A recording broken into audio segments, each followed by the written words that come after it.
आलं.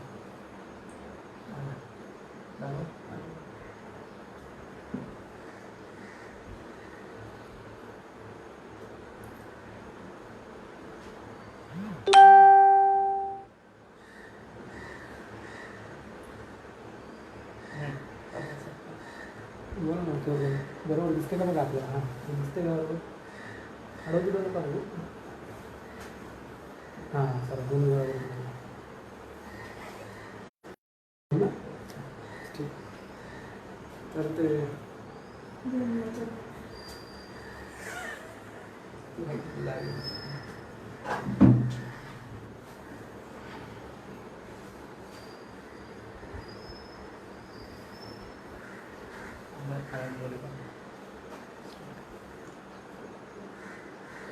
नमो तस्स भगवतो अरहतो सम्मा सम्बुद्धस्स. नमो तस्स भगवतो अरहतो सम्मा सम्बुद्धस्स. नमो तस्स भगवतो अरहतो सम्मा सम्बुद्धस्स.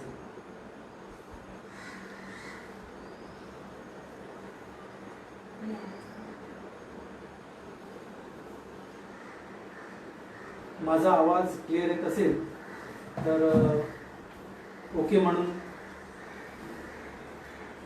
मेसेज पाठवा.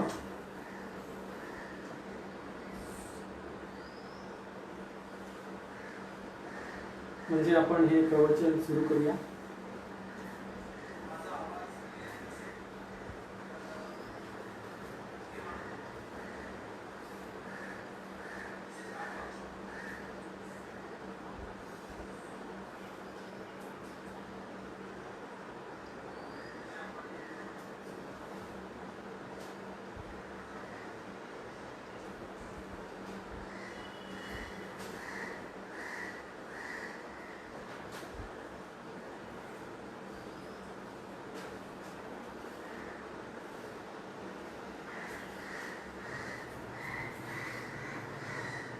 वर्षावासानिमित्तानं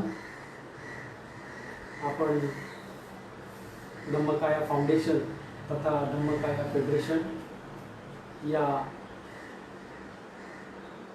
धार्मिक संस्थेच्या माध्यमातून या प्रवचनाचे आपण आयोजन केलेले आहे.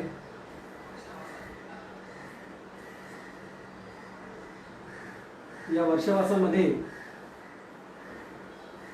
म्हणजे या आषाढ पौर्णिमेपासून तर पुढील 3 महिने अनेक अष्टमी अमावस्या या सर्व मंगलदिनी आपण अशा विविध प्रवचनांचे आयोजन केलेले आहे. तर आपण सुरू करायला हरकत नाही असं मला वाटतंय. आवाज येतोय बरोबर. ओके असेल तर ओके म्हणा.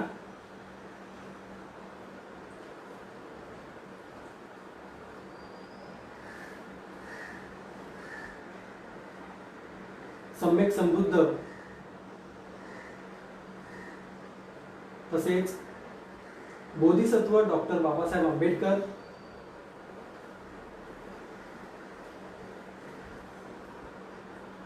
चक्रवर्ती सम्राट धम्म अशोक संत कबीर राष्ट्रपिता ज्योतिराव फुले या सर्व महापुरुषांना तिवार वंदन करतो. आज तसेच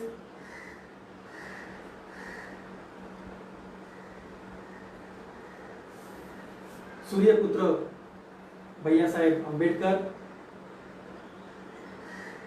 महाउपासिका मीराताई आंबेडकर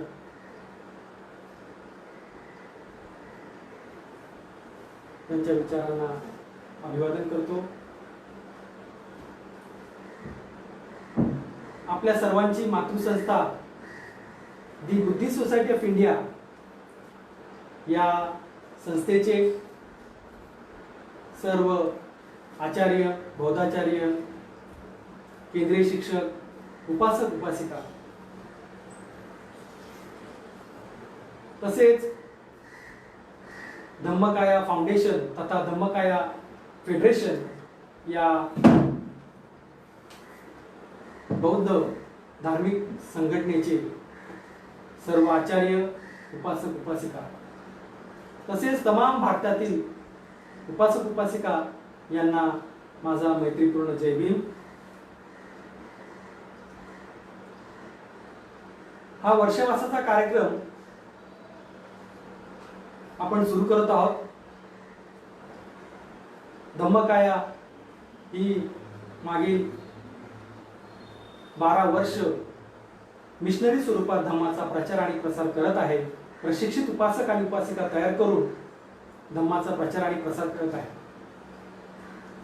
आणि अशा प्रकारे विषय चर्चेला घेऊन समाजाचं प्रबोधन करणं धम्मकायाच्या माध्यमातून निरंतर सुरू आहे. बुद्ध पौर्णिमेला 7 दिवस प्रवचनाचा कार्यक्रम आम्ही ठेवला. फार मोठ्या प्रमाणात लोकांनी फेसबुक लाईव्ह या प्रोग्राम मध्ये प्रोत्साहन दिलं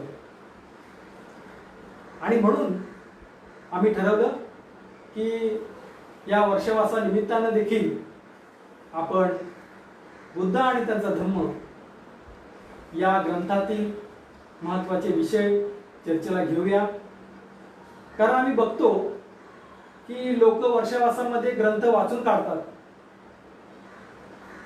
आणि छोट्या प्रमाणात त्याचं विश्लेषण करतात. आम्ही ठरवलं की याला एक विशिष्ट असं अभ्यासपूर्ण पद्धतीने मांडण्याचा आपण प्रयत्न करूया आणि म्हणून याची सुरुवात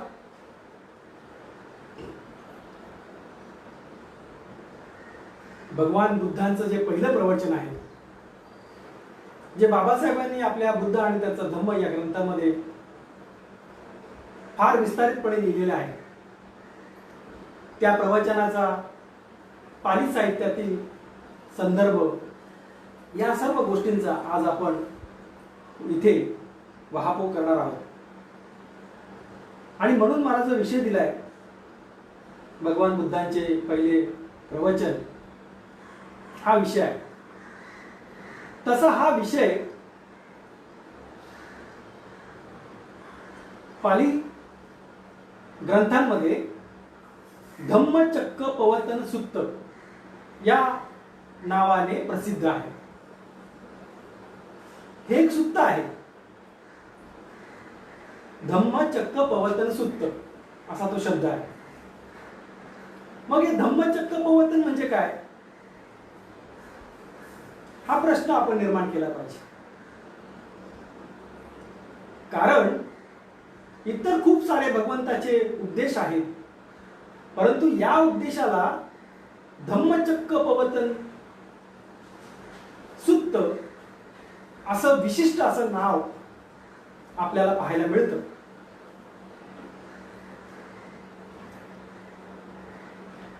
निश्चितपणे सर्वांना माहिती आहे की हे प्रवचन भगवंतांनी वाराणसी येथील मिगदाई वनामध्ये इसिपतनामध्ये दिलेला आहे. आज आपण सारनाथ म्हणून त्या ठिकाणाला ओळखतो. तिथे भगवंताचं हे पहिलं प्रवचन आहे आणि त्याला नाव आहे धम्मचक्क पवर्तन सुत्त. तर हे काय आहे धम्मचक्क पवर्तन सुत्त? तर आपण बघतो धम्म, चक्क, पवर्तन असे 3 शब्द दिसतात आणि शेवटला सुत्त. तर धम्म जो भगवंतांनी शोधला आणि आपल्याला सांगितला तो धम्म. नंतर चक्क म्हणजे चक्र आणि पवर्तन म्हणजे गतिमान करणे, फिरवणे या अर्थाने. धम्मचक्क पवर्तन म्हणजे धर्म हा चाकासारखा गतिमान आहे आणि तो तथागतांनी या पृथ्वीवरती लाखो वर्षाच्या कालावधीनंतर हा धम्माचा उपदेश दिलेला आहे. हा धम्म फिरवलेला आहे, या धम्माचं चक्र फिरवलेलं आहे आणि ते चक्र 2500 वर्षापूर्वी तथागतांनी सारनाथ येथे या आषाढ पौर्णिमेला 5 भिक्षूंना उपदेशून धम्म सांगितलेला आहे. मग हे धम्मचक्र प्रवर्तन असंच का? धम्मचक्र, ज्याला पालीमध्ये धम्मचक्र प्रवर्तन म्हणतात, आपण त्याला धम्मचक्र म्हणतो मराठीमध्ये. तर याला धम्मचक्रच का म्हणायचं? तर धम्मचक्र म्हणण्यामागे एक प्रमुख कारण आहे. हे धम्मचक्र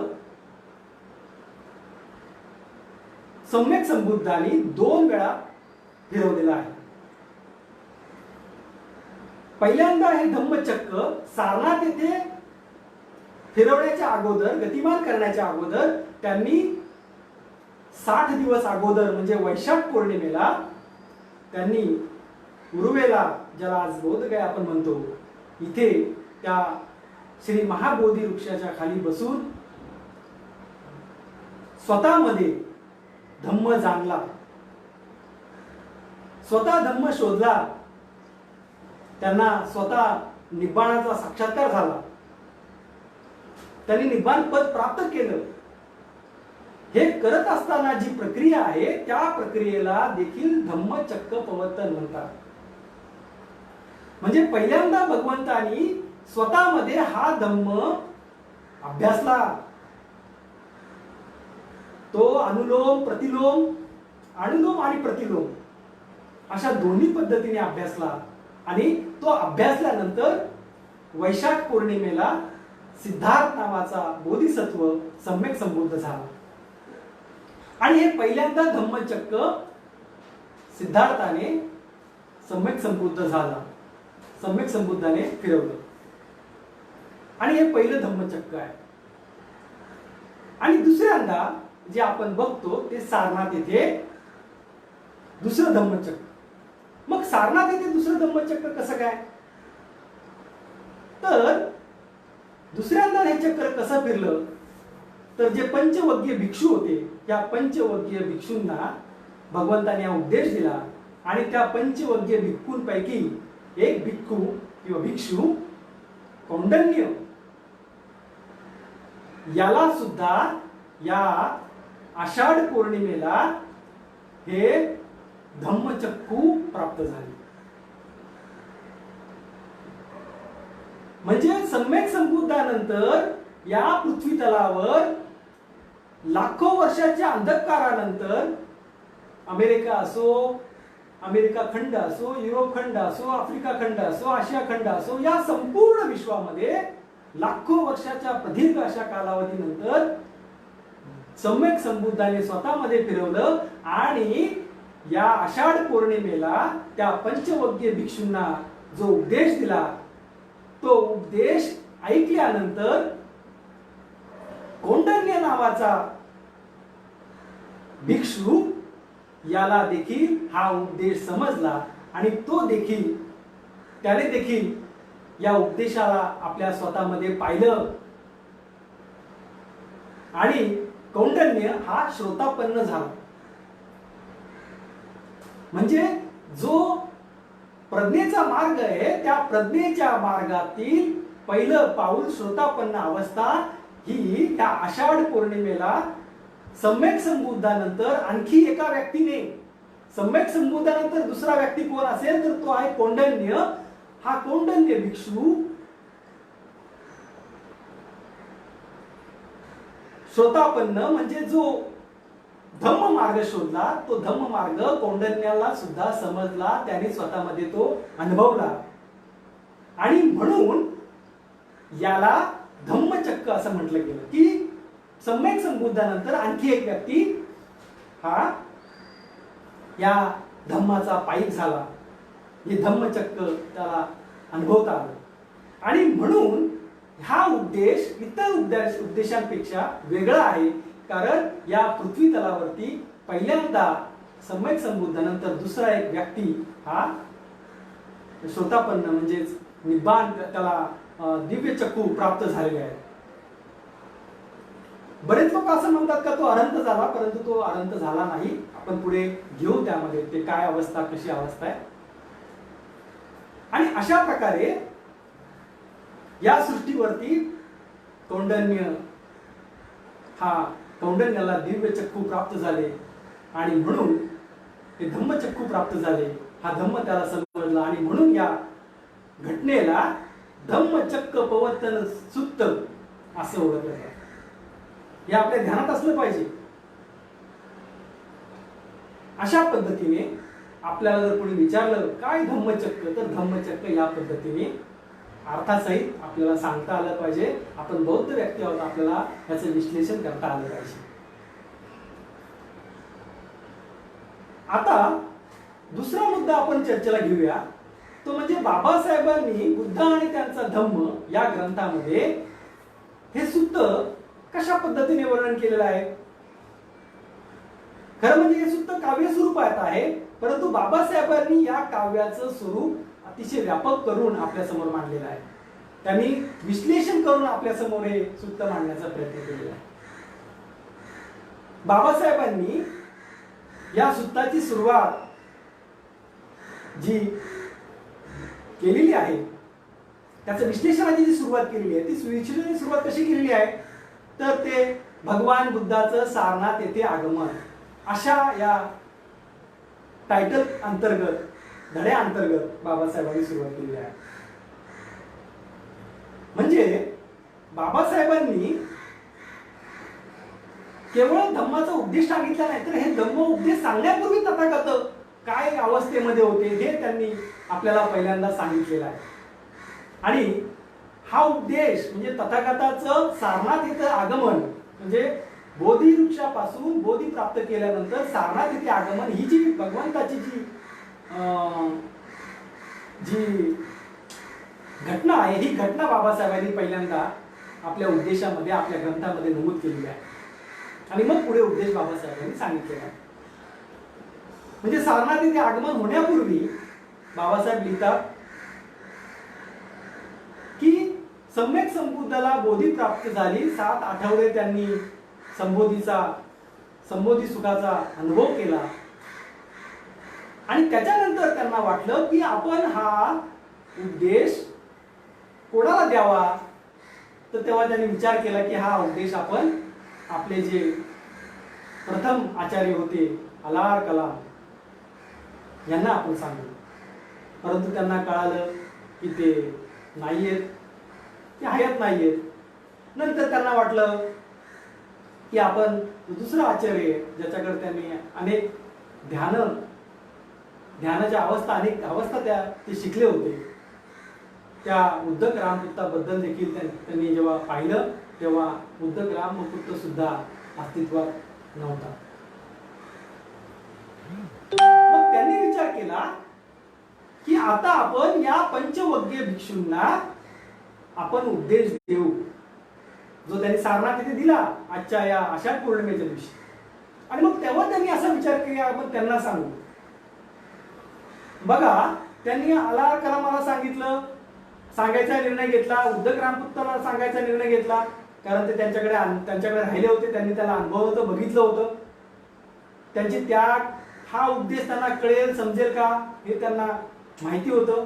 आणि म्हणून त्यांनी ठरवलं की आपण काय करूया, हे जे माझ्या सोबत मागील 6 वर्ष जेव्हा मी बुद्ध होण्यापूर्वी, सम्यक संबुद्ध होण्यापूर्वी मी 6 वर्ष जी तपश्चर्या करत होतो, त्या तपश्चर्यामध्ये माझ्या सोबत जे 5 ब्राह्मण भिक्षू होते त्यांना आपण हा उपदेश सांगू, त्यांना हा उपदेश निश्चित कळेल. आता हे 5 जे भिक्षू होते, हे 5 हे त्यांच्यासोबत 6 वर्ष तपश्चर्या करत होते. हे 5 भिक्षू कोण आहेत बरं, यांचा देखील आपण या दिवशी वाहपो केला पाहिजे. कारण हा धम्मोपदेश त्यांना भगवंतांनी सांगितलेला आहे, हे धम्मचक्र त्यांना सांगितलेलं आहे. मग ते 5 लोक कोण होते?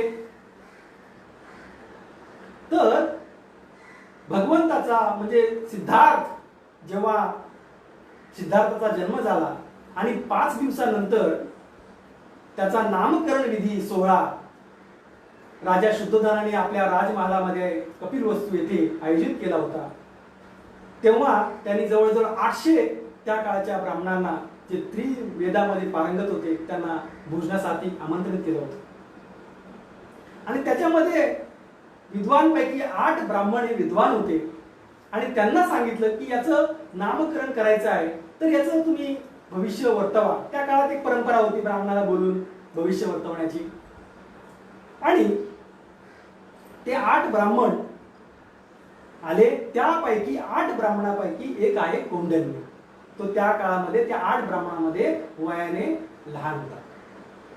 तर या 8 ब्राह्मणांपैकी जो सिद्धार्थ जेव्हा 5 दिवसाचा होता, त्याचं भविष्य सांगताना हे 8 ब्राह्मण कोण होते?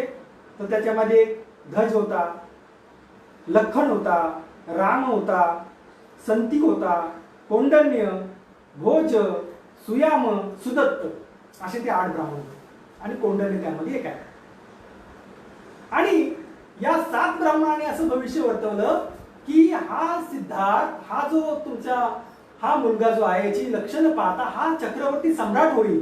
मात्र कौंडन्य असा एकमेव व्यक्ती होता त्या ब्राह्मणांपैकी का त्याचं असं म्हणणं होतं की नाही, हा चक्रवर्ती सम्राट होणार नाही, तर हा सिद्धार्थ हा काय होईल, हा सम्यक संबुद्धच होईल, असं ठाम मत त्यांनी मांडलं होतं.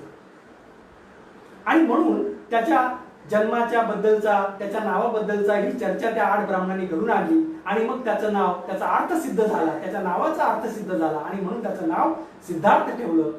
असे ते 8 ब्राह्मण जेव्हा घरी आले, परत त्यांची चर्चा झाली, ते घरी आले आणि घरी आल्यानंतर त्या 8 ब्राह्मणांनी आपल्या मुलांना सांगितलं की आम्ही आज कपिलवस्तूमध्ये राजा शुद्धोधनाच्या मुलाचं नामकरण विधीसाठी गेलो होतो आणि तो मुलगा निश्चितपणे सम्यक संबुद्ध होईल असं मत बऱ्याच लोकांचं आहे. तर जर हा सम्यक संबुद्ध झाला तर तुम्ही माझ्या मुलांना, ते ब्राह्मण आपल्या मुलांना सांगतात की जर हा गृहत्याग केला आणि या सम्यक संबुद्धाच्या मार्गाला गेला तर तुम्ही सुद्धा त्याच्या मागे जा, असं त्या 8 ब्राह्मणांनी घरी आल्यानंतर आपल्या मुलांना सांगितलं. मात्र कौंडन्याला एक लक्षात होतं की हा निश्चितपणे सम्यक संबुद्ध होईल, म्हणून कौंडन्याने लगेचच गृहत्याग केला आणि त्यांनी सांगितलं की हा कधी गृहत्याग करू शकतो, त्यामुळे मला तयारी करावी लागेल. हा सिद्धार्थ कधी गृहत्याग करू शकतो आणि म्हणून मला तयारी करावी लागेल. आणि ही तयारी करण्यासाठी त्यांनी लगेचच गृहत्याग केला, असा हा कौंडन्य आहे. आणि जेव्हा सिद्धार्थाने वयाच्या 29व्या वर्षी गृहत्याग केला, ज्याला अभिनिष्क्रमण असं म्हणतात, तेव्हा कौंडन्याला ही गोष्ट कळाली आणि कौंडन्य परत गावामध्ये आला आणि त्या ब्राह्मणांच्या मुलांना जाऊन भेटला आणि त्यांना सांगितलं की तुमच्या वडिलांची इच्छा होती, कारण घटना 29 वर्षानंतर झाली, त्यांचे वडील वारले, मरण पावले. तर त्या ब्राह्मणांच्या मुलांना कौंडन्याने आठवण करून दिली की तुमच्या वडिलांनी तुम्हाला सांगितलं होतं की सिद्धार्थ जेव्हा गृहत्याग करेल किंवा तो सम्यक संबुद्धच्या मार्गाला जाईल तेव्हा तुम्ही त्याच्याबरोबर तपश्चर्या करायला गेलं पाहिजे. तर त्या 8 ब्राह्मणांपैकी कौंडन्य एक असल्यामुळे उरले 7. त्या 7 पैकी 4 ब्राह्मणांच्या मुलांनी कौंडन्याचं म्हणणं ऐकलं आणि बाकी उरलेल्या 3घांनी ऐकलं नाही. मग त्या 4 ब्राह्मणांची 4 मुलं आणि कौंडन्य असे 5 लोक सिद्धार्थाच्या बरोबर 6 वर्ष तपश्चर्या करत होते. आणि म्हणून ते तपश्चर्या करतात. कौंडन्याला माहिती की हा सम्यक संबुद्ध होणार आहे, त्याची खूप सेवा करत होते ते लोक, खूप सेवा करायचे सिद्धार्थाची जेव्हा तो तपश्चर्या करत होता. आणि ते सम्यक संबुद्ध किंवा सिद्धार्थ देखील जो बोधिसत्व आहे तो पण खूप तपस्वी होता. आपण त्याची स्टोरी आपण पाहिलेली आहे. आणि मग अशा पद्धतीने जेव्हा सिद्धार्थाला कळालं की हा त्यागाचा मार्ग बरोबर नाहीये, आपण सुजाताने दिलेली खीर त्यांनी खाल्ली आणि मग त्यांनी बघितलं की यांनी आपला त्यागाचा मार्ग, देहदंडाचा मार्ग सोडलेला आहे, म्हणून ते लोक सिद्धार्थाला सोडून सारनाथ येथे गेले. आणि जेव्हा सम्यक संबुद्ध झाल्यानंतर सिद्धार्थाने प्रथमतः अलार कलाम आणि अलार कलाम आणि उद्धव रामपुत्तानंतर लगेचच दुसऱ्यांदा विचार केला तो म्हणजे पंचवर्गीय भिक्षूंचा, कारण ते त्याच्या बरोबर होते आणि त्याला वाटलं की हे याला कळेल. आणि अशा पद्धतीने हे पंचवर्गीय भिक्षूंना सांगण्याचा हा धम्म प्रथमतः सांगण्याचा निर्णय सम्यक संबुद्धाने घेतला. आणि आपण पाहिलं की ते 49 दिवस 7 आठवडे असं म्हणतात, 7 आठवडे त्यांनी इकडे समाधी सुख घेतल्यानंतर ते तिथून निघाले. साधारणतः 10 दिवस अगोदर निघाले असतील या आषाढ पौर्णिमेच्या दिवशी. वैशाख पौर्णिमेनंतर हा 2 महिन्याचा कालावधी आहे आणि ते साधारणतः 8-10 दिवसाच्या कालावधीमध्ये तिथून निघाले असतील आणि ते या आषाढ पौर्णिमेला इथं पोहोचले. हे बाबासाहेबांनी इथून त्याचं वर्णन सुरू केलेलं आहे. ही सारी जी घटना आहे, सारनाथ येथे आगमन, की त्यांनी सांगितलं हा सिद्धार्थ आला तर आपण त्याला पाणी द्यायचं नाही, बसायला द्यायचं नाही, त्याचा आदर सत्कार करायचा नाही, कारण यांनी आपला मार्ग सोडलेला आहे. त्यांना माहित नाही असं सम्यक संबुद्ध झालंय. ही सारी वर्णनं आपण जे अभ्यासलेली आहेत विज्ञान धर्मामध्ये, तर ही सारी वर्णनं बाबासाहेबांनी किंवा त्रिपिटकामध्ये याचा उल्लेख विनय पिटकाच्या महावग्गामध्ये आपल्याला पाहायला मिळतो. तिथून हे सगळं बाबासाहेबांनी आपल्या समोर मांडण्याचा प्रयत्न केलेला आहे. अशा प्रकारे ही जी पंचवर्गीय कथा आहे किंवा सारनाथ येथे आगमन झाल्यानंतर सम्यक संबुद्धांनी हा धम्म उपदेश त्यांना सांगितलेला आहे आणि तो या आषाढ पौर्णिमेला सांगितलेला आहे. आणि या आषाढ पौर्णिमेला या कौंडण्याला धम्मचक्कू प्राप्त झालेले आहेत आणि या धम्मचक्कू प्राप्त झाल्यानंतर हे धम्मचक्र या पृथ्वी तलावर पुन्हा एकदा फिरलेलं आहे. असा आजचा दिवस आहे. हे आपल्याला इतंभूत माहिती पाहिजे. आपण भगवान बुद्धाचे मिशनरी लोक आहोत.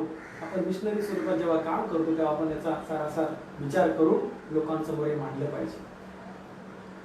अशा पद्धतीने सम्यक संबुद्धाने हे धम्मचक्र फिरवलं आणि आजचा तो दिवस आहे. आता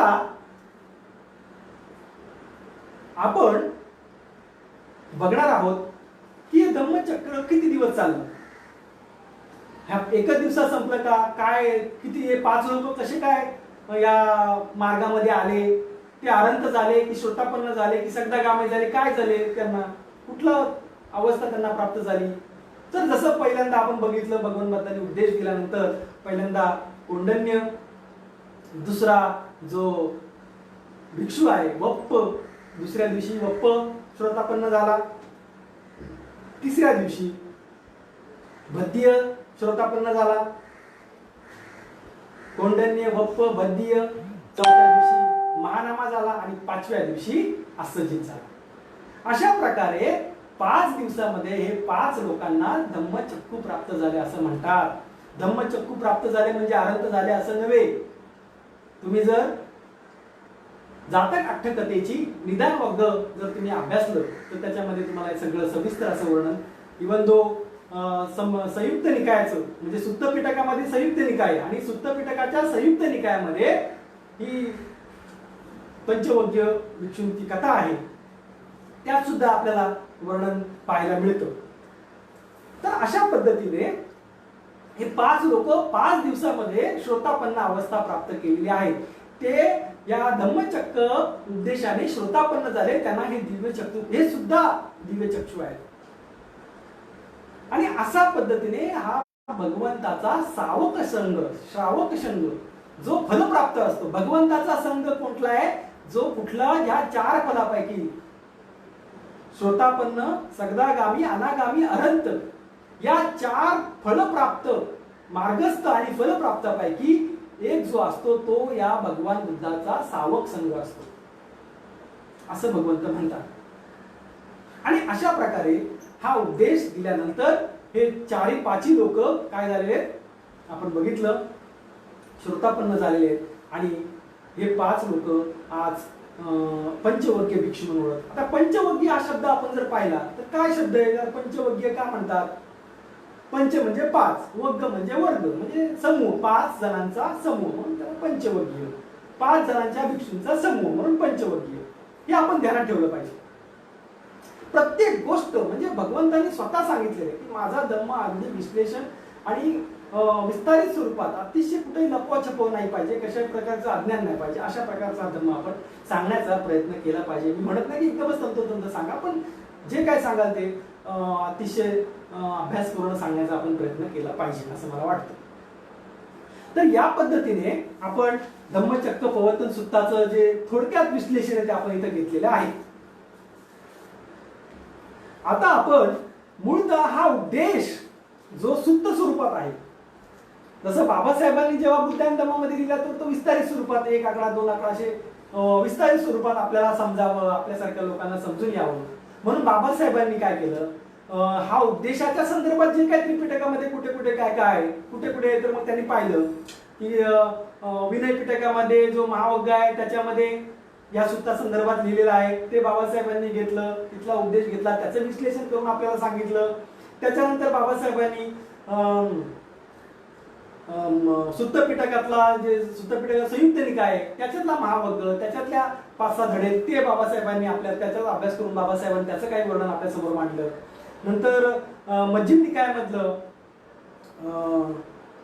सुत्त विसरलो मध्यम निकायामधलं एक सूत्र आहे ते आपल्या समोर बाबासाहेबांनी मांडलेलं आहे. म्हणजे ते ठीक आहे.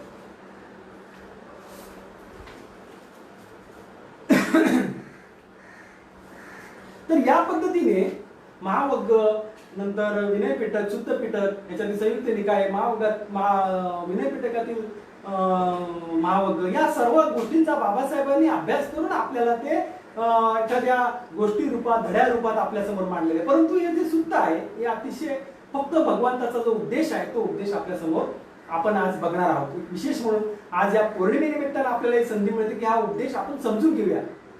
तो आपण बुद्धायन धर्मामध्ये वाचलाय परंतु हे सुप्त स्वरूपात आज आपण समजून घेण्याचा प्रयत्न करूया. फार आनंददायी असा हा उद्देश तथागतांनी दिलेला आहे. या उद्देशाचं थोडंसं विश्लेषण तुम्हाला सांगतो. हा उद्देश जो आहे हा तथागतांनी आपल्याला जी बोधी प्राप्त झाली त्या बोधीचा एक सारासार म्हणजे बोधीचं एक अंग आपल्या समोर त्यांनी ठेवलेलं की मला काय काय प्राप्त झालं. तर मला दुःख आर्य सत्याचं ज्ञान झालं, मग मला हे दुःख आर्य सत्य समजलं. अशा पद्धतीने तथागतांनी त्या भिक्षूंना हा उपदेश सांगितला आहे. आता तो तंतोतंत कसा आहे, भगवंत कसे त्या उपदेशाकडे गेले आणि कशा पद्धतीने सांगतात याचा विस्तारित स्वरूपात आपण सुप्ताच्या माध्यमातून आज आपण अभ्यास करूया. म्हणजे आपल्याला हे निश्चित होऊन जाईल की आपण भगवंताचा जो प्रथम उद्देश आहे ज्याला धम्मचक्र प्रवर्तन सुत्त असं म्हणतात तो उपदेश सुद्धा आपण पाली साहित्याचा अभ्यासता फार गरजेचा आहे. त्यानुसार आपण बघतो या सुत्ताची जी सुरुवात आहे ती सुरुवात जशी इतर सुत्ताप्रमाणे होते तशी सुत्ताची सुरुवात आहे. काय तर एवमे सुत्तं एकं समयं भगवा, एवमे सुत्तं एकं समयं भगवा वाराणसी इसी पत्नी वाराणसी विहरती एवमे सुत्तं एकं समयं भगवा वाराणसी विहरती इसी पत्नी निगदाय. एकदा भगवंत हे वाराणसी येथे इसी पत्नी म्हणजे ऋषी जिथं ध्यान करतात ते ध्यान करण्याचं ठिकाण जिथं ज्या ठिकाणामध्ये ज्या वनामध्ये काय जास्तीत जास्त हरण आहे म्हणून इसी पत्नी म्हणजे ऋषी जिथं ध्यान करतात तपश्चर्या करतात. मिगदाय मिग म्हणजे हरण. या हरणांच्या वनामध्ये जिथं ऋषीमुनी तप करतात तिथे हे सूक्त सांगितलेलं आहे. अशी इथे सुरुवात या सूक्ताची आपल्याला झालेली दिसते. एवमे सुक्तं एकं समयं भगवा वाराणसी विहरती इसी पत्नी मिगदाय. म्हणजे हे सत्य होतं की हे इथं झालेलं आहे. पुढे भगवंत असं म्हणतात तत्र को भगवा पंचवग्गीय भिक्खू आमंत्रिसी. भगवंत त्या पंचवग्गीय भिक्षूंना आमंत्रित करतात आणि त्यांना सांगतात. काय सांगतात त्यांना? द्वे मे भिक्खवे अंता पबंचतेन न सेवितव्यम.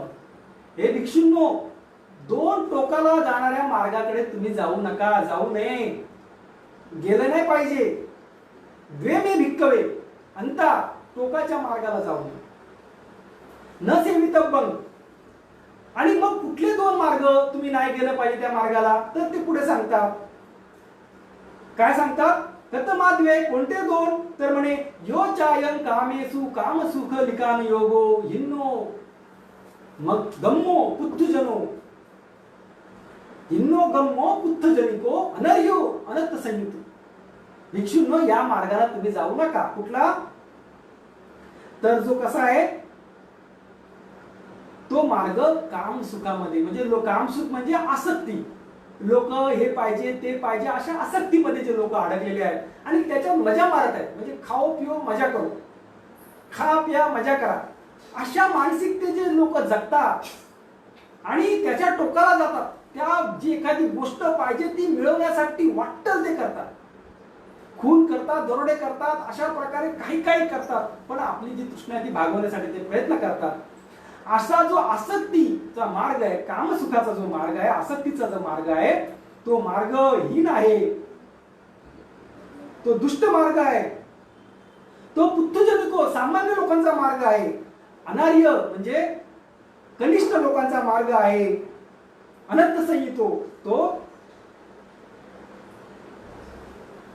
तो ज्ञान देणाऱ्या, ज्याच्यामध्ये संहिता नाही, नियम नाही, अशा अनियमित स्वरूपाचा मार्ग आहे. त्या मार्गाला भिक्षूंनो तुम्ही जाऊ नका, असं ते पहिल्या मार्गाबद्दल बोलतात. दोन मार्गापैकी पहिला मार्ग. नो चायं कामेषु कामसुख लिकान योगो हिन्नो गम्मो पुत्थजनो अनर्यो अनंत संहितो. तुम्ही या मार्गाला जाऊ नका, पहिल्यांदा सांगतात. आणि दुसऱ्यांदा सांगतात यो चायं अत्तकील मथान योगो दुःखो अनर्यो अनंत संहितो. म्हणजे दुसरा जो मार्ग आहे तो अत्तकील. अत्त म्हणजे स्वतः, कील म्हणजे त्रास, दंड देणारा.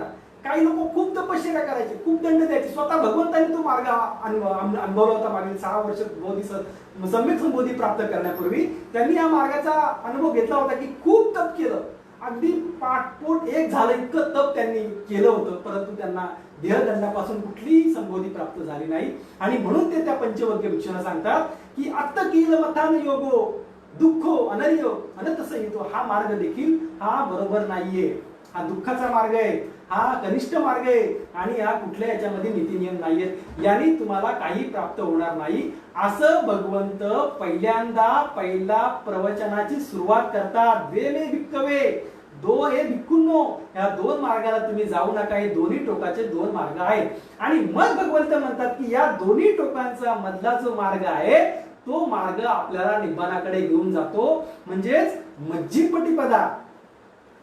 मग कसं बोलतात भिक्षूंना ते? हे भिक्षूंनो, येते ते भिक्खवे उभे अंते अनुपगम्मा. हे जे दोन मार्ग आहेत त्याला तुम्ही जाऊ नका भिक्षूंनो. आणि काय करा? मज्जिपटिपदा तथागताने अभिसंबुद्धा. मध्यम मार्ग जो तथागताने संबोधी प्राप्त केलेली आहे तो मार्ग. तो कसा मार्ग आहे? त्या मार्गातून तुम्ही गेले तर काय होईल? चक्षु करणीय, ज्ञान करणीय, उपसमाय, अभिज्ञाय, संबोधाय, निब्बाणाय सवर्तते. तुम्ही जर त्या मार्गाने गेले तर तुम्हाला अशा प्रकारे काय चक्षु प्राप्त होतात. तुम्हाला त्या मार्गाने गेल्यानंतर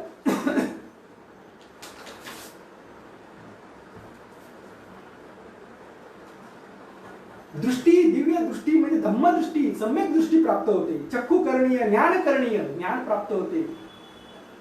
उपसमाय, सगळे जे द्वेष आहे त्याचं शमन होतं. अभिज्ञाय, मुख्य असं ज्ञान तुम्हाला प्राप्त होतं. संबोधाय, तुम्हाला सम्यक संबोधी प्राप्त करून देणारा मार्ग आहे. आणि निब्बाणाय, आणि निब्बाणाय सवर्तती. सवर्तती म्हणजे घेऊन जाणारा, निब्बाणाकडे घेऊन जाणारा आहे सवर्तती. काय म्हणतात तथागत त्यांना? कुठला मध्यम मार्ग? तर मी हे भिक्षूंनो, येते ते भिक्खवे उभे आणतो अनुपगम्म मज्जिपटिपदा तथागताने अभिसंबुद्धाय, चक्षु करणीय, ज्ञान करणीय, उपसमाय, अभिज्ञाय, अभिज्ञाय, संबोधाय, निब्बाणाय सवर्तते. निब्बाणाकडे घेऊन जाणारा हा मार्ग आहे. हा मध्यम मार्गाने तुम्ही गेलं पाहिजे असं ते त्यांना सांगतात. आता विचार करा पुढे ते काय सांगतात त्यांना. मग कथमाच भिक्खवे मज्जिपटिपदा. मग भिक्षूंना मी जो मध्यमपटिपदा म्हणजे मध्यम मार्ग जो तुम्हाला सांगतो कुठला आहे? तर ते म्हणतात अय्यमेव आर्याठांगिको मग्गो. कुठला मार्ग आहे तर तो मार्ग आहे आर्य अष्टांगिक मार्ग आहे. कुठला आर्य अष्टांगिक मार्ग आपण सर्वांना ज्ञात आहे. आर्य अष्टांगिक मार्ग अयमेव आर्य अष्टांगिको मग्गो सेयथिदं. थोडक्यात ते सांगतात काय, सम्मा दिट्ठी, सम्मा संकल्पो, सम्मा वाचा, सम्मा कम्मंतो, सम्मा आजीवो, सम्मा सती, सम्मा व्यायामो, सम्मा सती, सम्मा समाधी.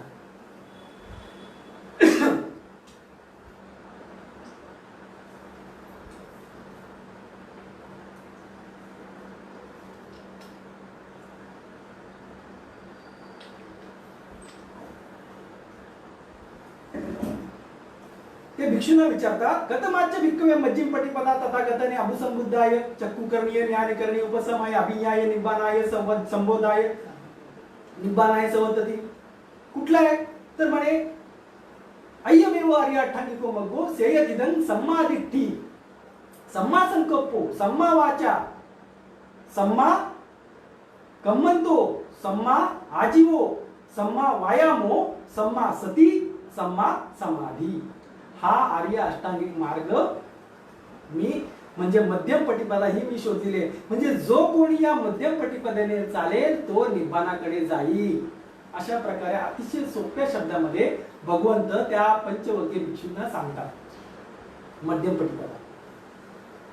आणि अशा प्रकारे भिक्षूंना ते सांगतात की हा मार्ग भिक्षूंनो तुम्हाला निब्बाणाकडे घेऊन जाणारा आहे.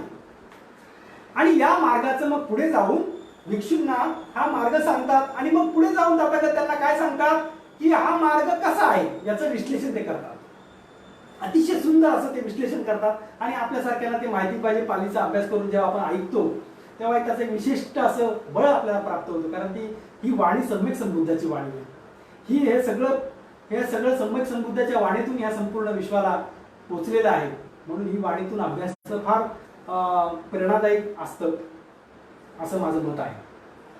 मग ते पुढे सांगतात की हा मध्यम पटिपदा जो आहे हा मार्ग कसा आहे तो मार्ग ते सांगतात. आणि तो मार्ग म्हणजे दुसरं तिसरं काय नसून 4 आर्य सत्य आहे.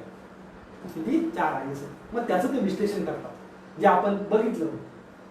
काय सांगतात 4 आर्य सत्य आपल्याला. दुःख आहे, दुःख आर्य सत्य. नंतर दुःख समुदाय आर्य सत्य. नंतर दुःख निरोध आर्य सत्य. चौथं दुःख निरोध गामिनी पटिपदा आर्य सत्य. असे 4 आर्य सत्य ते विश्लेषण करून सांगतात. अजिबात शंका कुशंका ठेवत नाहीये. ते काय सांगतात, हे भिक्षुंनो इदं दुःखो इदं कोपन भिक्कवे, इदं कोपन भिक्कवे दुःख आर्य सत्यम. हे भिक्षुंनो दुःख एक आर्य सत्य आहे. आता आर्य हा शब्द आपण मराठीमध्ये बोलतो, पालीमध्ये अर्यो असा शब्द आहे. हा आर्य शब्द नाही, अर्यो असा शब्द आहे, पण आपण त्याला आर्य असं म्हणतो. पालीमध्ये आर्य शब्द नाही, अर्यो असा शब्द आहे. इथं कोपन भिक्कवे दुःख कसं आहे. दुःख सांगतात 4 आर्य सत्यामध्ये दुःख कसं आहे. कशाला दुःख म्हणायचं आपण. रडत बसणं म्हणजे दुःख आहे का नाही ते अगदी स्पष्टपणे सांगतात त्या भिक्षूंना. हे भिक्षूंनो इदं कोपन भिक्कवे दुःख आर्य सत्यम. जातीपि दुःखा, जातीपि दुःखा, जरापि दुःखा, व्याधीपि दुःखा, मरणंपि दुःखा,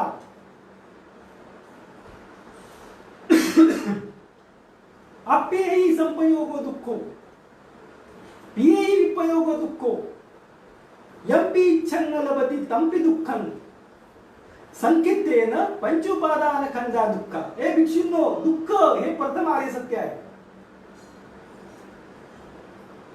काय प्रथम आर्य सत्य. या प्रथम आर्य दुःख हे प्रथम आर्य सत्य आहे. ते कसं आहे तर म्हणे जातीपि दुःखा, जरापि दुःखा, व्याधीपि दुःखा, मरणंपि दुःखा, यम्पि अप्येहि पियोग दुःखो, अप्येहि संपयोग दुःखो,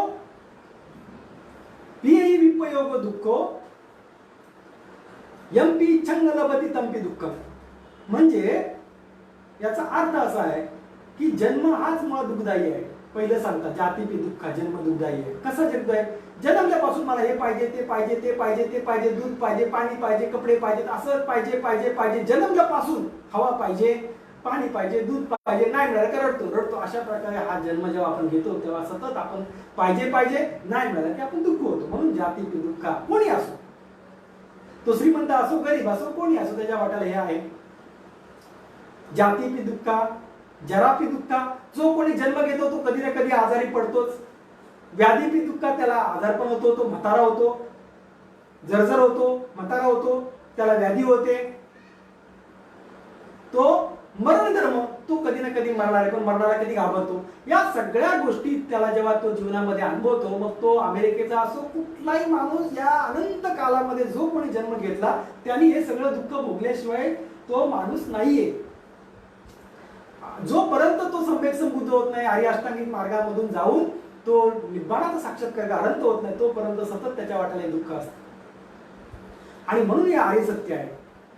वाईट लोकांचा संबंध आला आपण दुःखी होतो, आणि आपल्या प्रिय लोकांचा जर वियोग झाला, मरण पावले तर आपण दुःखी होतो. अशा प्रकारे दुःख सांगितलं भगवंतानी. आणि पुढे त्यांना सांगतात इदं कोपन भिक्कवे दुःख समुदय आर्य सत्यम. भिक्षूंनो, दुःख समुदाय जे दुसरं आर्य सत्य आहे ते काय? तर म्हणा याय तन्हा पोनो भविका नंदी राग सहगता तत्र तत्र अभिनंदिनी सेथिदं कामतना भवतना विभवतना. म्हणजे दुःखाचा जो समुदाय तो काय सांगतो, तो सतत हे पाहिजे हे पाहिजे हे पाहिजे हे पाहिजे, सतत राग व्यक्त करतो, आसक्ती व्यक्त करतो. मला चांगला, कोण म्हणेल मला चांगला जन्म स्वर्गात जन्म घ्यायचा आहे, कोण म्हणते मला असं करायचंय, मला पुढच्या जन्मात हे पाहिजे, भवतना. कामतना, मला असं पाहिजे, मला हे पाहिजे ते पाहिजे, अशी कामतना, जे जे पाहिजे ते. विभवतना, मला असं नकोय, मृत्यू, मला मृत्यू पाहिजे, मी मरून जातो, अशा प्रकारची विभवतना. मला नकोय जीवन, हे जीवन कष्टमय आहे. अशा प्रकारे हे ज्या तना आहेत, या तना सतत आपल्याला काय करतात, आसक्तीमध्ये ठेवतात, आपल्याला सतत गुंडून ठेवतात, आपल्याला सतत चक्कर बनवून ठेवतात. आणि या पाहिजे पाहिजेच्या भानगडीमध्ये आपण दुःखाचा भला मोठा डोंगर उभा करतो. याला भगवंत म्हणतात दुःख समुदय आर्य. मग तो कुठलाही माणूस किती श्रीमंत असो तरी त्याची इच्छा, त्याची तृष्णा काय पूर्ण होत नाही. तिसरं आर्य सत्य सांगतात इदं कोपण भिक्कवे दुःख निरोध आर्य सत्यम. दुःखाचा निरोध करणं आर्य सत्य आहे. कसं? यो तस्सा एव तनाय. ह्याच्यात वरील तना सांगितल्या, कुठल्या तना? कामतना, भवतना आणि विभवतना. याच्या आसक्ती तृष्णा आहे. तना म्हणजे तृष्णा. या ज्या तृष्णा आहेत, या तृष्णा भिक्षूंनो आपल्याला काय करतात, अडकून ठेवतात. आणि म्हणून या तृष्णाचा नाश करणं हे तिसरं दुःख सत्य आर्य सत्य आहे. दुःख निरोध. निरोध म्हणजे नष्ट करणं, मुळापासून नष्ट करणं, असा निरोध या शब्दाचा अर्थ आहे. आणि म्हणून तिसरं आर्य सत्य सांगतात की हे जे तण आहे, तृष्णा आहे, त्या तृष्णेचा तुम्ही काय करू शकता, असेच विराग निरोधो. याची मूळ थोडं देखील जे शेष आहे ते सुद्धा नष्ट करणं, त्याचा निरोध आपण करू शकतो. त्यागो, त्याचा त्याग आपण करू शकतो. पटिनिसग्गो म्हणजे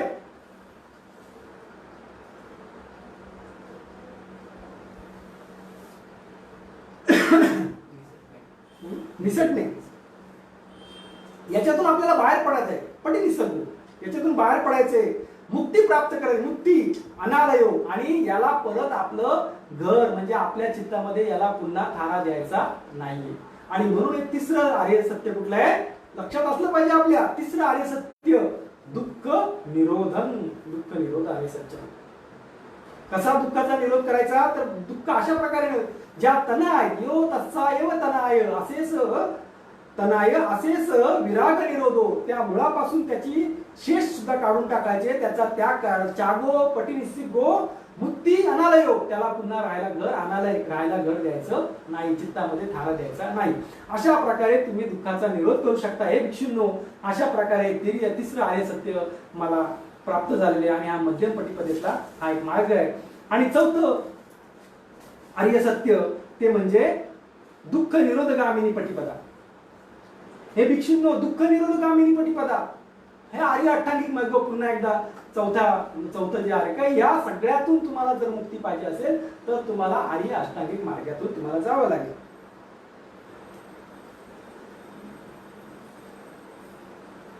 अशा प्रकारे त्यांनी मग चौथं आर्य सत्य सांगितलं. आर्य अष्टांगिक मार्गाचं काय, इदकोपन भिक्कवे दुःख निरोधगामिनी पटिपदा आर्य सच्चन अय्यमेव आर्य अष्टांगिको मग्गो सेथिदं. थोडक्यात सम्मा दिट्ठी, सम्मा संकल्पो, सम्मा वाचा, सम्मा कम्मंतो, सम्मा आजीवो, सम्मा वायाम, सम्मा सती, सम्मा समाधी. हे भिक्षूंनो अशा प्रकारे या 8 मार्गातून जर तुम्ही गेले तर तुम्हाला 100% निब्बाण म्हणजे दुःख मुक्त अवस्था तुम्हाला प्राप्त झाल्याशिवाय राहणार नाही. आपल्याला निब्बाण म्हटलं, निर्वाण म्हटलं की मेल्यानंतर असं वाटतंय, मेल्यानंतरची अवस्था नाहीये मित्रांनो. निर्वाण म्हणजे तृष्णामुक्त जीवन. अशा प्रकारे हे निब्बाण तुम्ही प्राप्त करू शकता असं भगवंत त्यांना सांगतायत आणि त्यांनी ते प्राप्त केलेलं आहे. इदं दुःख आर्य सच्चंती मे भिक्कवे. हे भिक्षूंनो मी इदं दुःख आर्य सच्चंती भिक्कवे, दुःख पाहिलं, दुःख समुदाय पाहिला, दुःख निरोध पाहिला आणि दुःख निरोधगामिनी पटिपदा म्हणजे दुःखाचा मुक्तीचा मार्ग पण पाहिला. मी 4ही पाहिलं. मी जेव्हा ध्यान करत बसलो, जेव्हा मी जेव्हा तपश्चर्या केली, त्या तपश्चर्यामध्ये या दुःखाला मी पाहिलं, हे सत्य मी जाणलं, हे मी अनुभवलं माझ्या चित्तामध्ये आणि माझं चित्त काय केलं, मी शुद्ध केलं. मग शुद्ध केल्यावर मला काय प्राप्त झालं तर ते सांगतात मला काय प्राप्त झालं. हे ते अतिशय सुंदर ते बोलतात. कुब्बे अनुसुप्तेसु धम्मेसु चक्षु उत्पादी, ज्ञान उत्पादी, पय्या उत्पादी, विद्या उत्पादी, आलोको उत्पादी. हे भिक्षूंनो जेव्हा ही मी 4 आर्य सत्य मी स्वतःमध्ये अनुभवली, ही आर्य सत्य मी जेव्हा स्वतःमध्ये अनुभवली, मी त्याच्यातून मुक्त झालो. या 4 आर्य सत्य या दुःखातून, दुःखाच्या भवचक्रातून मी मुक्त झालो. मी निब्बाण प्राप्त केलं, मी संबोधी प्राप्त केली. या संबोधी प्राप्तीनंतर काय झालं तर कुब्बे अनुसुप्तेसु धम्मेसु, मी पूर्व कधी ऐकलं नाही असा धम्म मला समजला. मी कधी कुब्बे अनुसुप्तेसु धम्मेसु, हा धम्म मी पूर्व कधी ऐकला नाही असा धम्म मला समजला आणि त्याच्याद्वारे मला काय झालं, कुब्बे अनुसुप्तेसु धम्मेसु, मी याच्याद्वारे चक्षुत्पादी मला दिव्य चक्षु प्राप्त झाले, म्हणजे सम्यक दृष्टी मला प्राप्त झाली, ज्ञान प्राप्त झालं, ज्ञान उत्पादी, नंतर पय्या उत्पादी, प्रज्ञा प्राप्त झाली, विद्या उत्पादी, विद्या प्राप्त झाली, आलोक उत्पादी आणि मी हा प्रकाश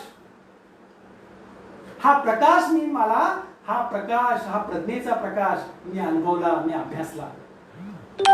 अशा प्रकारे 4 दुःख जे 4 आर्य सत्य आहेत, ही 4 आर्य सत्य अनुभवल्यानंतर तथागत व्यक्त करतात की मी काय केलं भिक्षूंनो. ते भिक्षूंना सांगतात, कारण पहिल्यांदा ते सांगतात कोणाला तरी, ह्याच्यामध्ये आधी त्यांनी कोणाला सांगितलेला नाही मार्ग, त्यामुळे ते व्यक्त करतायत अतिशय साध्या सोप्या शब्दांमध्ये. नंतर त्यांनी खूप मोठी व्याख्या केली की मी निब्बाण कसं प्राप्त केलं, पटीच्य समुत्पाद सांगितला, हे सांगितलं, खूप काही त्याचं विश्लेषण केलेलं आहे त्यांनी. परंतु भिक्षूंना समजावं यासाठी ते सांगतात की कुब्बे अनुसुप्तेसु धम्मेसु चक्षु उत्पादी, ज्ञान उत्पादी, पय्या उत्पादी, विद्या उत्पादी, आलोक उत्पादी, हे सगळं मला प्राप्त झालं, माझ्यामध्ये उत्पन्न झालं. अशा प्रकारे भगवंत त्या भिक्षूंना हे सांगतात. आणि कसं हे सांगताना ते पुढे म्हणतात की मी हे आर्य सत्य जेव्हा पाहिलं, अभ्यासलं, जेव्हा मला हे सगळं प्राप्त झालं, तेव्हा मी बघतो की मी ते नुसतं बघितलं नाही, तर हे 4 आर्य सत्य मी 12 प्रकारे बघितलं. या 4 आर्य सत्यांना मी 12 प्रकारे बघितलं. नुसतं बघितलं नाहीये, मी त्यांचा अनुभव, प्रज्ञा, त्यांच्याकडून जी त्या प्रज्ञेच्या माध्यमातून मी त्या 4 आर्य सत्यांना 12 प्रकारे बघितलं. त्या 12 प्रकार आहेत, म्हणजे त्याला आपण म्हणू शकतो पर्यंती, मी पाहिलं, हे आर्य सत्य जाणण्यासारखं आहे, होय जाणण्यासारखं आहे, मी जाणलं, मी ते अभ्यासलं, मी उतरवलं. अशा प्रकारे प्रत्येक आर्य सत्य त्यांनी अभ्यासलं, जाणलं, स्वतःमध्ये उतरवलं.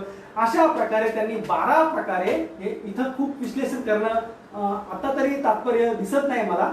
जेव्हा हे प्रत्यक्षात आपण जेव्हा एखादं प्रवचन किंवा धम्मकाया फाउंडेशन फेडरेशनचा कधी कॅम्प असेल किंवा प्रवचन असेल, तर आपण हे प्रत्यक्ष बोलून या सगळ्या गोष्टींचा वापर करणं फार उत्तम असा मार्ग आहे असं मला वाटतं, म्हणून मी इथे याच्याविषयी जास्त बोलत नाही. म्हणून मी थोडक्यात सांगतो की ज्या पद्धतीने त्यांनी आर्य अष्टांगिक मार्ग अभ्यासला तो 12 प्रकारे अभ्यासला, 3-3 जोड्याने 12 प्रकारे अभ्यासला, 3×12 अशा प्रकारे त्यांनी अभ्यासलेला आहे. आणि तो अभ्यासानंतर ते भिक्षूंना परत सांगतात. जसं त्यांनी सांगितलं की मी आर्य अष्टांगिक अभ्यासल्यानंतर मला दिव्य चक्षु प्राप्त झाले, ज्ञान प्राप्त झालं, तसंच ते पुढे म्हणतात याव किच्च मे भिक्कवे उमेसु चतेसु आर्य सच्चेसु एवं ती परिवर्तन द्वादशकार यथाभूत ज्ञानदर्शन विशुद्धं आवसी. मी हे द्वादशकार 12 प्रकारे मी अभ्यासलेला आहे. आणि ते कसं अभ्यासलंय, आणि जोपर्यंत मी अभ्यासलं नाही 12 प्रकारे आर्य अष्टांगिक मार्ग 4 आर्य सत्य मी अभ्यासले नव्हते, तोपर्यंत मला हे जे सत्य आहे चांगल्या प्रकारे समजलं नाही.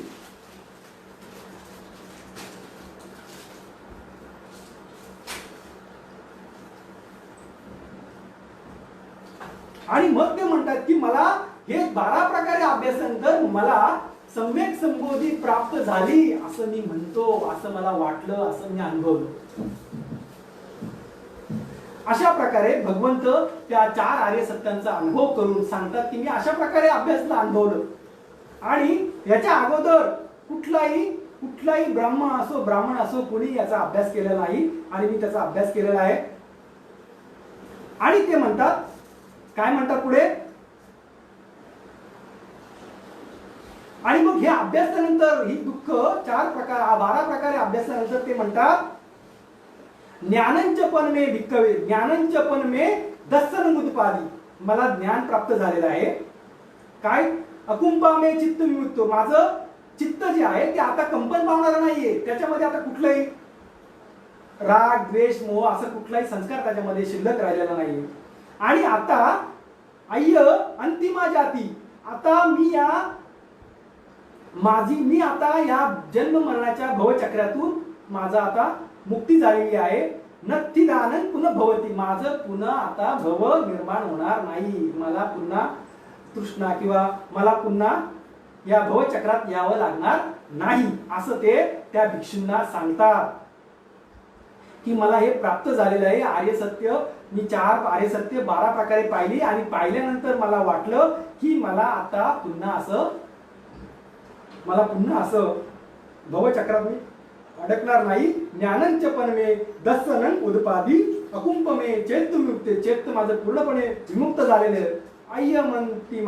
अय्यमंतिमा म्हणजे माझा अंतिम भवचक्रातला जन्म आहे असं ते म्हणतात. अशा प्रकारे भगवंतांनी आपलं प्रवचन त्या पंचवग्य भिक्षूंना सांगितलेलं आपल्याला दिसतं. आता हे प्रवचन त्यांनी आपण पाहिलं की त्यांनी पहिल्यांदा त्यांना सांगितलं की 2 मार्ग आहेत, टोकाचा मार्ग आहे, त्या दोन्ही टोकाच्या मार्गाला जाऊ नका. मध्यम पटिपदा त्यांनी त्यांना स्पष्ट केली, मध्यम पटिपदा स्पष्ट केली. मग मध्यम पटिपदा कशी आहे, मग ते 4 आर्य सत्य त्यांनी सांगितले. त्याचं विश्लेषण करतो, दुःख म्हणजे काय, दुःख समुदाय म्हणजे काय, दुःखाचा निरोध म्हणजे काय, आणि शेवटला दुःख निरोधगामिनी पटिपदा म्हणजे काय, हे सुद्धा विश्लेषण त्यांनी त्या पंचवग्य भिक्षूंना केलं. त्यांना या पौर्णिमेला, ही जी आषाढ पौर्णिमा आहे, या पौर्णिमेला हे प्रवचन तथागतांनी त्यांना सांगितलेलं आहे. आणि आपण पाहिलं सुरुवातीला का हे प्रवचन भगवंतांनी सांगितल्यानंतर ते इदमोच्च भगवा, हे भगवंतांनी हे प्रवचन सांगितलेलं आहे. तुमच्या एक गोष्ट लक्षात आली पाहिजे की हे प्रवचन जर तुम्ही नीटपणे अभ्यासलं, हे जे उद्देश तथागतांचा जर नीटपणे अभ्यासला, तर तुमच्या लक्षात येईल की अशा प्रकारे या जगामध्ये कुणीही दुःख मुक्तीचा मार्ग सांगितला नाही. कुणीही सांगितलं नाही. इतकं जबरदस्त, जसं एखादं गणित सोडवावं, एखादा गणिताचा फॉर्म्युला आहे, एखादा केमिकलचा फॉर्म्युला आहे की पाणी जर निर्माण करायचं असेल तर हायड्रोजन आणि ऑक्सिजन एकत्र करा, पाणी निर्माण. अशा प्रकारचा फॉर्म्युला, या फॉर्म्युल्यावर, या सिद्धांतावर जर तुम्ही काम केलं तर तुम्ही निश्चितपणे अनंत व्हाल, तुम्ही मुक्त व्हाल, तुम्ही निब्बाणाचा साक्षात्कार कराल, तुम्ही बुद्ध व्हाल. अशा प्रकारचं हे प्रवचन आहे. अतिशय शास्त्रशुद्ध पद्धतीने, अतिशय थोडक्या शब्दात. कारण ते सुद्धा जे लोक ऐकणार आहेत ते खूप तपस्वी होते आणि त्यांनी हे प्रवचन ऐकलं. जगाच्या इतिहासामध्ये दुःख मुक्तीचा मार्ग अशा पद्धतीने कुठल्याही विज्ञान शास्त्रज्ञांनी, म्हणून तर भगवान बुद्धाला सुपर सायंटिस्ट म्हणतात, की अशा प्रकारे स्वतः अनुभव घेऊन, स्वतः दुःख मुक्ती करून, स्वतः निब्बाणाचा साक्षात्कार करून हा धम्म वाटण्याचा निर्णय घेतला. आणि या पंचवक्कीय भिक्षूंना त्यांनी हा उपदेश अतिशय सरळ आणि सोप्या भाषेत, अतिशय सरळ सोप्या भाषेत, काही कुठे किचकट नाही, कुठे किंतु परंतु नाही, असा हा उपदेश आपण आहे. इदमोच्च भगवंत, हे भगवंत असे म्हणाले.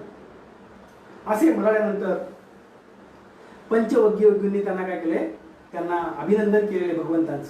हे सांगितल्यानंतर भगवंतांचं ते अभिनंदन करतात. हा अष्टांगिक मार्ग समजून सांगितल्यानंतर, दुःख आर्य सत्य समजून सांगितल्यानंतर ते अभिनंदन करतात. आत्माना पंचवग्गी भिक्खू भगवंतं भासितं अभिनंदन, भगवंताचं अभिनंदन करतात.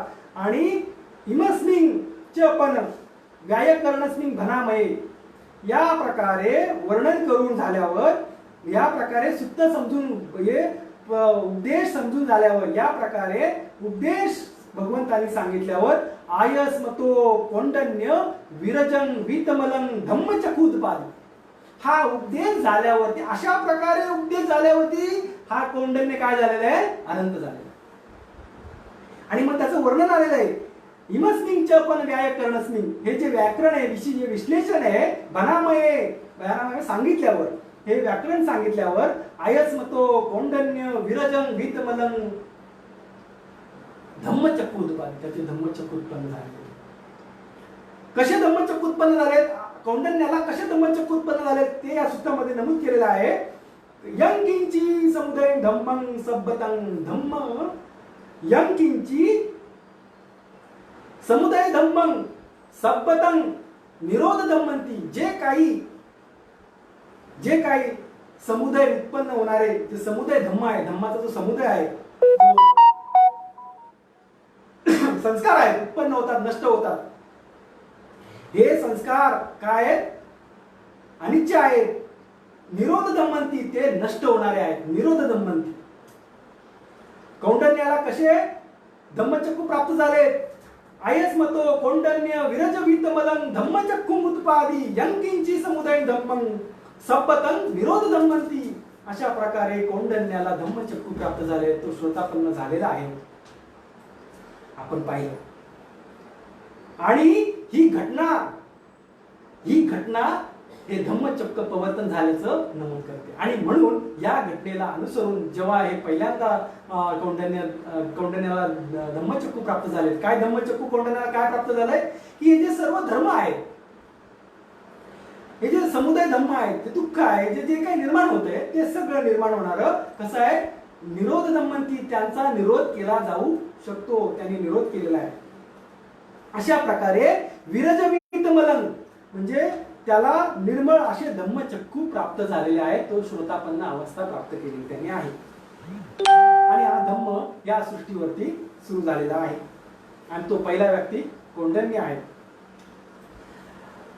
पुढे हे या सूत्रामध्ये पुढे असं वर्णन आहे, पवत्तिते पण भगवता धम्मचक्के, भगवंताने धम्मचक्र काय केलं, आता फिरवलेलं आहे. भूम्मा देवा सद्द मनुष्यावेसू, या सृष्टीवरच्या लोकांनी, सद्गुणी लोकांनी हे जाणलेलं आहे. काय जाणलेलं आहे, एतं भगवा वाराणसियं इसिपत्ने, एतं भगवा वाराणसियं इसिपत्ने निगदाये अनुत्तरं धम्मचक्कं पवत्तितं.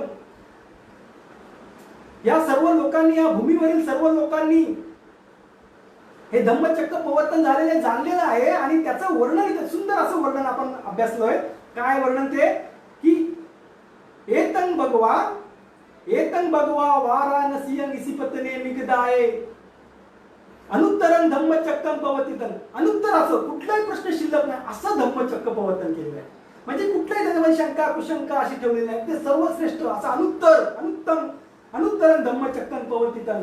आणि पुढे ते बोलत हा पुढे एक सुद्धा असं सांगतं अपत्तिवत्यं समनेन वा ब्राह्मणेन वा देवेन वा मारेन वा ब्राह्मणो वा केनचि वा लोकस्मिन्ति. आणि पुढे असं म्हणतं की अपत्तिवत्यं आता हे कुणाकडूनही अपत्तिवत्यं परत उलट फिरवलं जाऊ शकत नाही. हे चक्र अपत्तिवत्यं आता पुन्हा उलट फिरवलं जाऊ शकत नाही. कोणाकडून? ब्राह्मणेन वा देवेन वा मारेन वा ब्राह्मणो वा केनचि वा लोकस्मिन्ति. या लोकांमध्ये कोणी असो, ब्राह्मण असो, राजा असो, महापुरुष असो, मोठा असो, कुणी असो, मार असो, जो कोणी असेल तो हे चक्र पुन्हा उलट फिरू शकत नाही. असं ते वर्णन, सुंदर असं वर्णन आलेलं आहे. आणि त्या सुक्ताचं ते हा जो आवाज आहे, असं म्हटलं की हा आवाज कसा उठला? एतं भगवा वाराणसी निसिपतने मिगदाये अनुत्तरं धम्मचक्कं पवत्तितं अपत्तिवत्तं समनेन वा ब्राह्मणेन वा देवेन वा मारेन वा ब्राह्मणो वा केनचि वा लोकस्मिन्ति. या लोकांमध्ये कुणी केनचि वा लोकांमध्ये आता कुणीही हे चक्र उलट फिरू शकत नाही. असं हे धम्मचक्र मित्रांनो या आषाढ पौर्णिमेच्या दिवशी फिरलेलं आहे.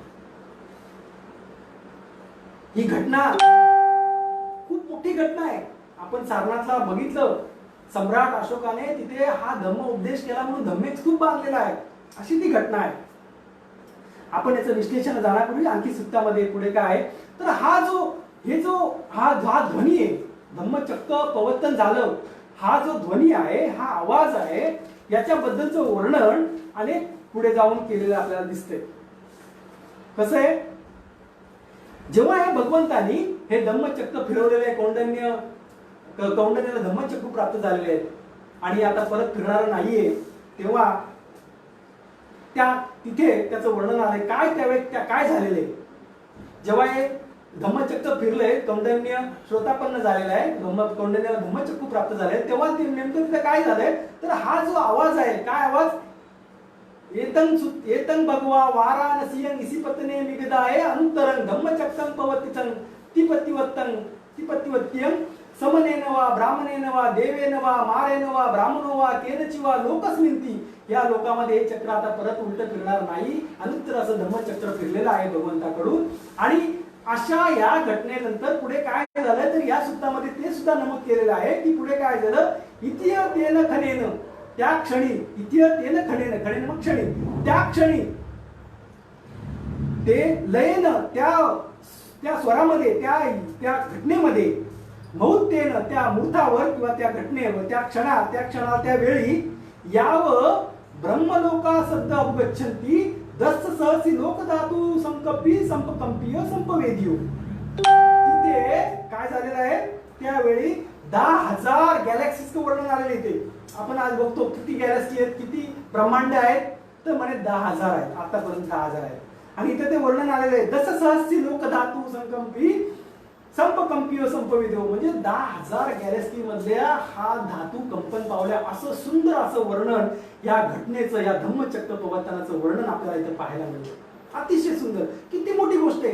10,000 गॅलेक्सी म्हणजे एक सूर्य आणि त्याचे 9 ग्रह आणि अशा प्रकारच्या 10,000 गॅलेक्सी, तिथले धातू काय झाले? कंपन पावलेले आहेत. तिथल्या धातू या घटनेने प्रकाशित झालेले आहेत. अशा प्रकारे काय झालंय? अपमान चौराळ उभास लोके, असा हा या घटनेचा प्रकाश संपूर्ण ब्रह्मांडामध्ये किंवा संपूर्ण विश्वामध्ये पसरलेला आहे आणि तो खूप तेजोमय आहे. अशा प्रकारचे हे सुक्ताची शेवटला वर्णन केलेलं आपल्याला दिसतंय. आणि मग शेवटी तथागत काय म्हणतात या सुक्तामध्ये?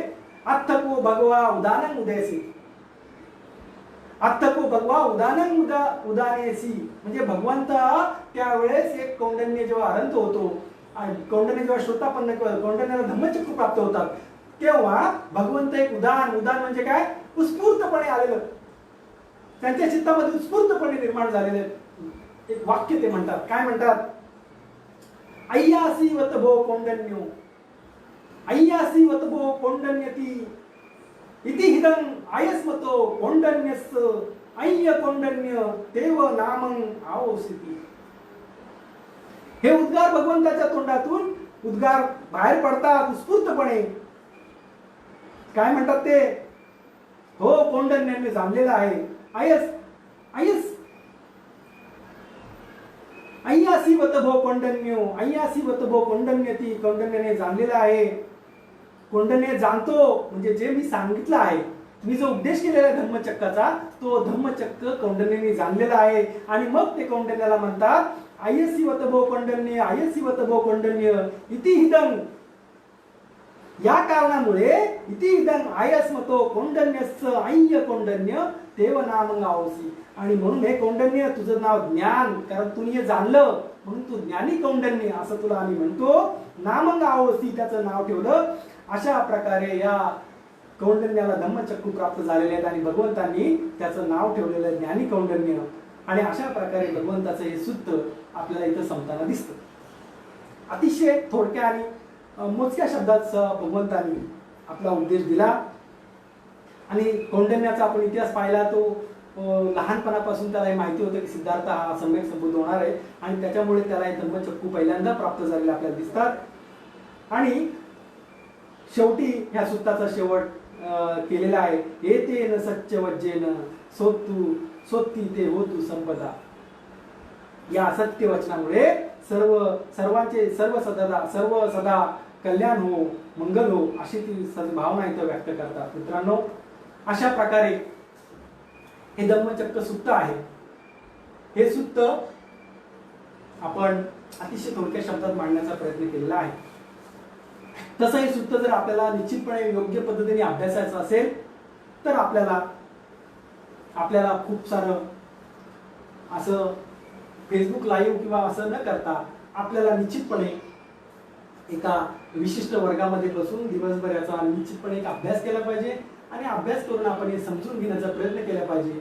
याच्या संदर्भात जे जे काही लिखाण आहे ते लिखाण आपण अभ्यासलं पाहिजे. जसं मी म्हटलं की हे सूत्र कुठे आहे, तर विनय पिटकाच्या महावर्गामध्ये आहे, संयुक्त निकाय सुत्त पिटकातील संयुक्त निकायाच्या महावर्गामध्ये आहे, नंतर कुद्दक मज्जिम निकायामध्ये देखील याचा काही अंश आपल्याला पाहायला मिळतो. अशा प्रकारे हे सूत्र आपण इथं अभ्यासलेलं आहे. या आजच्या मंगल दिनी आपण सर्वांनी हे सूत्र फार छानपणे माझ्याकडून ऐकून घेण्याचा प्रयत्न केलेला आहे. मी माझ्या बुद्धीला जमेल अभ्यास, जितका माझा अभ्यास आहे तितका सांगण्याचा प्रयत्न केलेला आहे.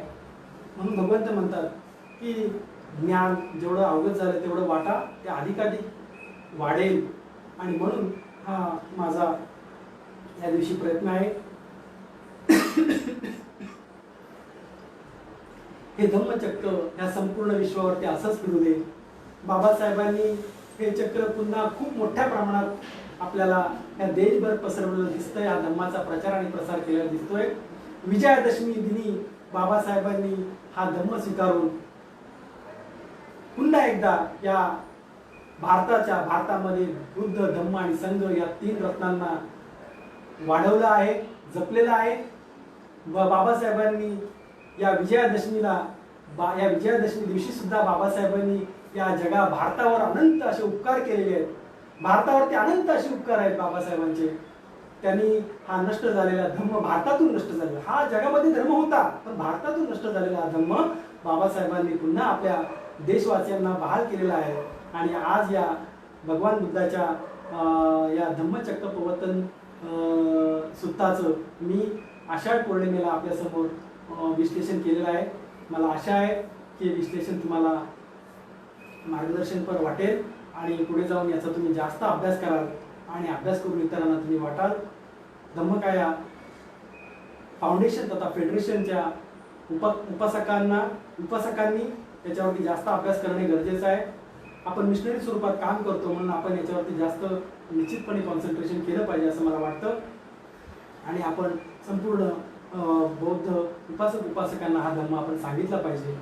यातून आपण कोणावरती उपकार करत नाही. जेव्हा आपण धम्म सांगतो तेव्हा आपण कोणावर उपकार करत नाही. जेव्हा आपण धर्म काम करतो, धम्मदान करतो, तेव्हा देखील आपण कोणावर उपकार करत नाही. हे जे धम्मदान मी केलेले तर कोणावर उपकार करण्यासाठी केलेलं नसून मी माझे कुशल कर्म वाढवण्याचा मी प्रयत्न केलेला आहे. सुख प्राप्त करण्याचा मी प्रयत्न केलेला आहे. या सुखामध्ये आपण सर्व सहभागी झालात मी हे प्राप्त केलेलं सुख आपल्याला वितरित करतो. आपल्या सर्वांना या माझ्या पुण्यामध्ये सहभागी करून देतो. संपूर्ण प्राणीमात्रांचं कल्याण हो, सर्वांचं मंगल हो, सर्वांना सुखाचा धम्म प्राप्त हो, सर्वांना निब्बाणाचा साक्षात्कार हो, अशी सदिच्छा व्यक्त करतो आणि मी थांबतो. भवतु सर्व मंगल, भवतु सर्व मंगल, भवतु